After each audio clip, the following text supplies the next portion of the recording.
He cleaned hospital floors for 12 long years. His name was Arvin, a quiet janitor who worked at a small provincial hospital. Every single day, he mopped the same floors, emptied the same trash bins, and silently watched as doctors and nurses bustled around, saving lives. He was practically invisible, a part of the background, but Arvin held a secret that no one could have guessed. Back in his home country, he wasn't just a janitor, he was a promising medical student, on the path to becoming a doctor. But tragedy struck when his father passed away, leaving his family in financial ruin. To support them, he had to give up his dream and take any job he could find. That's how he ended up in a foreign land, holding a mop instead of a medical chart. He never told anyone, content to do his job and observe from the sidelines. One chaotic night, everything changed. A massive traffic accident flooded the emergency room, and the entire medical staff was overwhelmed. Suddenly, a patient waiting in the hallway collapsed, their hearts stopping. The nurses nearby panicked. The on-duty doctors were all tied up in the ER. There was no one available to help. As chaos erupted, a calm figure stepped forward. It was Arvin.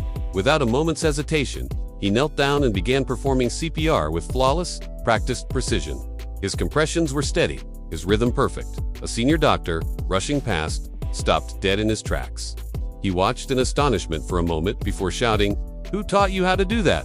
Arvin didn't stop his work. While continuing the life-saving procedure, he replied softly, "I studied medicine once." Just as he spoke, the patient gasped, and their hearts started beating again. He had stabilized them right before the emergency team finally arrived to take over. The incident caused a huge buzz around the hospital. Who was this janitor? The hospital director launched an investigation and discovered the unbelievable truth. They found records showing that Arvin had not only studied medicine, but had also passed several of his medical board subjects with flying colors before poverty forced him to drop out. The director called Arvin into his office.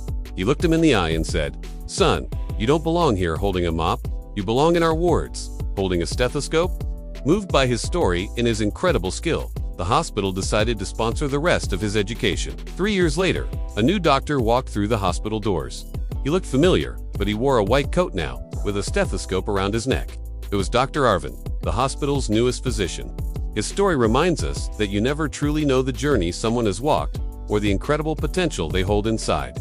Sometimes, all it takes is one moment for destiny to reveal who they were always meant to be.